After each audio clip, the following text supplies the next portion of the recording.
nagmamahal sa'yo kundi silang dalawa? Sino ang nagmamalasakit? Ang iyong ama't ina.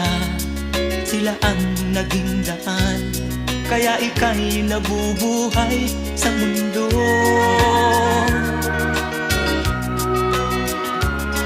Ano man ang mangyari, hindi sila magbabago. Ang mga magulang mo'y laging nagmamahal sa'yo. Kahit na nasasaktan, kahit na sila'y di mo pinapansin.